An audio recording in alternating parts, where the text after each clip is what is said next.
안녕하세요. 김성길 목사와 함께하는 GTS 말씀 묵상 시간입니다. 오늘은 세 번째 주간의 마지막 날, 일곱째 날 묵상입니다.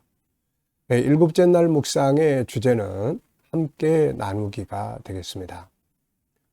우리가 받은 은혜도 함께 나누고, 또 우리가 배운 말씀도 함께 나누고, 하나님 우리에게 주신 은혜와 복도 함께 나누는 것이 더 큰 열매를 맺는 비결입니다.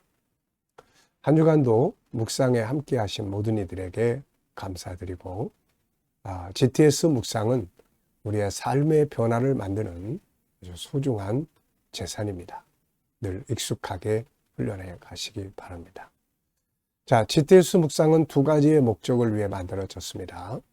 잘 기억하시죠? 첫째는 매일매일의 역동성 있는 신앙생활, 그리고 두 번째는 삶의 현장의 변화와 발전, 우리 아이들에게는 재능 개발과 학습 능력을 키우는 것입니다.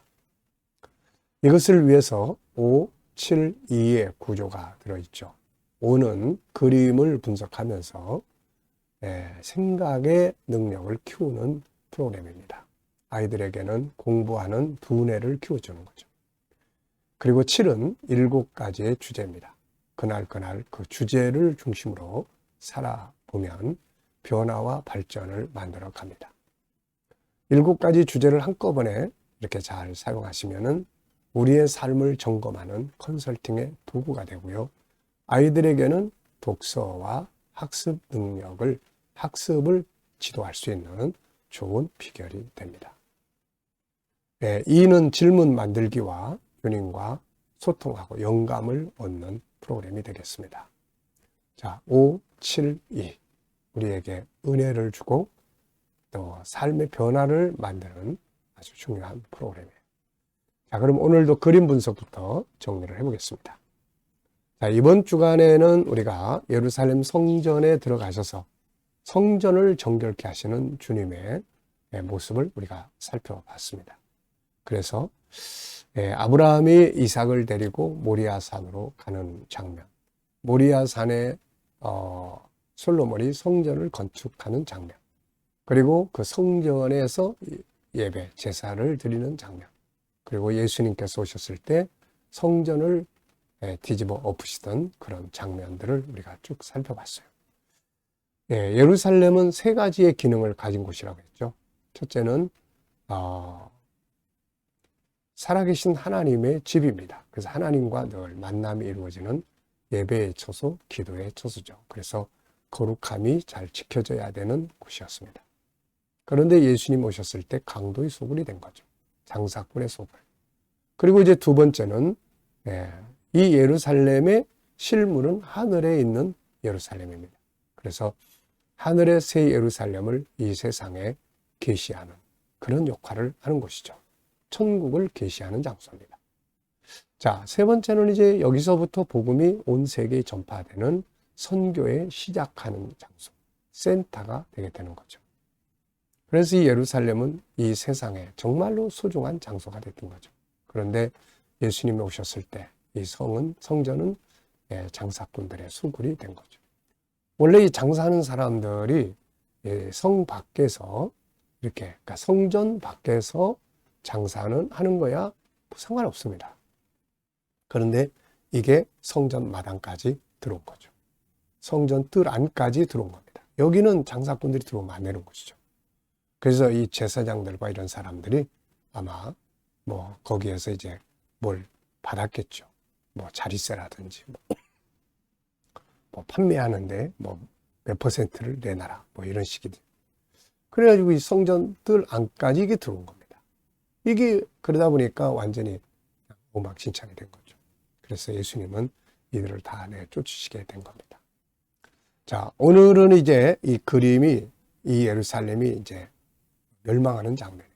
우리가 이제 마태복음을 쭉 읽어 나가다 보면은 이렇게 이제 예루살렘 들어가서 성을 뒤집어 엎으시고, 그러면서 이제 맛을 잃어버린 소금 예루살렘 대제사장들과 또 지도자들이 다 심판을 받게 된다. 그리고 이 복음운동의 사명은 이제 유대인에게서 이방인으로 넘어가게 된다. 이런 내용들을 쭉 설명을 하신 거죠. 그래서 이제 마침내 몇십 년 지나고 나서 이 예언대로 로마가 예루살렘을 침공해서 예루살렘을 다 불태워버리는 이런 장면입니다. 참 비참한 일이 벌어진 거죠. 그래서 그 예루살렘이 무너지고 지금 오늘 현대에 이르기까지 아직도 재건을 못하고 있는 거죠. 여기에 주어졌던 선교적 사명, 청구운동의 계시의 사명은 이제 다른 사람들로 다 넘어가고 예루살렘 교회에서 안디옥 교회로 넘어가고 이런 상황들이 된 거죠. 이렇게.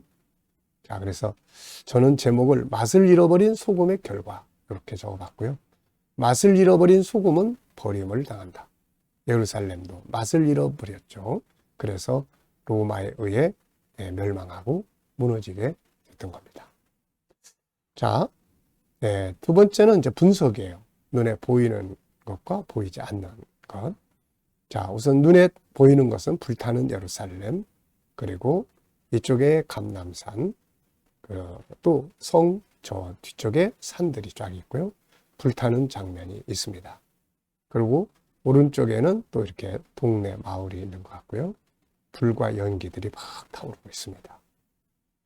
자, 보이지 않는 부분에는 이 장면을 보고 계시는 하나님, 예수님, 또 예루살렘이 불타는 이유, 그리고 이 결과에 대한 내용을 우리가 생각을 해볼 수 있죠. 자, 그림에서 가장 중요한 것은 뭔가요? 맛을 잃어버린 소금은 결국 버림받는다. 예수님께서 마태복음 5장 산상수훈에서 이미 말씀하신 내용입니다. 자, 네 번째는 이제 연상법 훈련입니다. 연상법 훈련. 자, 그래서 먼저 눈을 한번 감아 보시고요.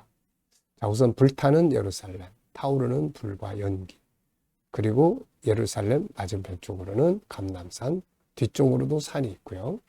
우측 오른쪽으로는 이 마을 사람들이가 아니면 피한 사람들의 모습인지가 쭉 이제 그려져 있습니다. 자, 그리고 이제 성경, 이 내용과 관계된 성경, 우선 마태복음 23장, 예수님께서 예루살렘아, 예루살렘아 하시면서 화 있을 것이라고 말씀하시는 내용. 그리고 누가복음 21장에는 예루살렘이 사람들에게 군대에 둘러싸이게 된다. 바로 로마에 의해서 무너지는 것을 예수님이 말씀하신 거죠. 자, 우리가 다니엘서 9장을 가보면은 예루살렘이 이렇게 무너지게 되는 것이 다니엘서 9장 26절에 또 예언이 되어 있습니다. 자, 아이들과 또 이 묵상을 함께 하시는 분들은 이 그림을 보면서 이 속에서 도형이나 각도나 수연산, 측정, 규칙, 또 자료와 그래프 이런 것들을 이렇게 함께 나눠보는 시간 만들어 보시기 바랍니다. 공부라는 건 항상 책상 앞에서만 해서는 안 되고 현장에서 응용할 수 있는 이런 게 중요하죠.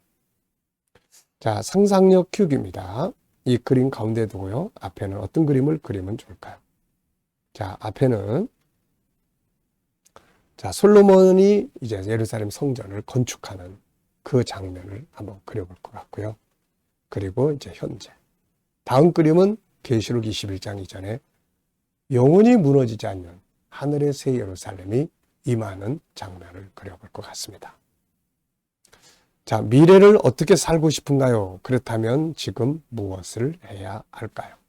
자, 미래 어떻게 살고 싶습니까? 미래 비전이 없으신 분들은 꼭 비전을 만드시고요. 있는 분들은 세밀하게 그 비전을 이루어가기 위해서 준비해 갈 수 있기 바랍니다. 마태복음 21장 12절부터 17절 이번 주간의 본문 같이 읽어보겠습니다. 예수께서 성전에 들어가사 성전 안에서 매매하는 모든 사람들을 내쫓으시며 돈 바꾸는 사람들의 상과 비둘기 파는 사람들의 의자를 둘러부시고 그들에게 이르시되 기록된 바 내 집은 기도하는 집이라 일컬음을 받으리라 하였거늘 너희는 강도의 소굴을 만드는도다 하시니라.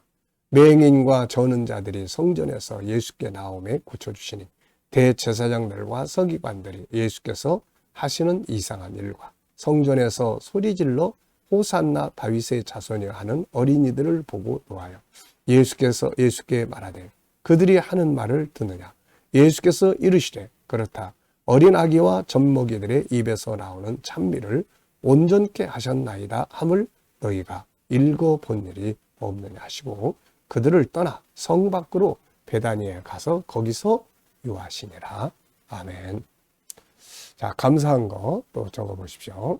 어제 하루. 네, 뭐 어떻게 보내셨는지 생각하시면서 감사한 거 쭉 적어 보시고요. 자, 오늘 또 감사한 것, 오늘 주일입니다. 감사한 거 하루 시작하면서 감사한 것들 쭉 적어 보시고요. 자, 미래에 대해서도 또 감사하고 싶은 거 쭉 적어 보시기 바랍니다. 자, 본문에서 오늘 느껴지는 건 뭔가요? 저는 두 가지를 적었는데요. 첫째는 예수님이 이상한 사람으로 취급을 당하고 있는 장면이에요. 15절에 보면은 대제사장들과 서기관들이 예수께서 하시는 이상한 일과 그들은 예수님이 하시는 일을 이해 못하고 있어요. 그래서 이상한 사람, 이상한 일 이렇게 생각을 하고 있는 거죠. 예, 제가 이 말씀이 특별히 와 닿는 이유가 뭐냐면은 우리가 인간관계를 이렇게 다루다 보면은 그 참 이상한 사람으로 생각하는 사람들이 있어요. 그래서 제가 혹시 이런 관계된 책이 없을까 하고 좀 뒤져보니까 그런 책이 있더라고요. 내 주변에는 왜 이상한 사람이 많을까? 그런데 이제 그 책에서 이야기하는 게 뭐냐면은 어떤 사람한테는 이상한 사람이 되고 어떤 사람한테는 참 좋은 사람이 되고 그런 내용이에요. 그러면서 내 안에 안 좋은 사람하고도 좋게 지내려면 면역성을 길러야 된다. 이런 이야기를 하는 책이에요. 그래서 예수님이 우리한테는 얼마나 중요한 분이고 구세주입니까? 그런데 이 대제사장들, 서기관 이런 사람들에게는 저 이상한 사람이야 이렇게 보이게 된 거죠. 이상한 사람.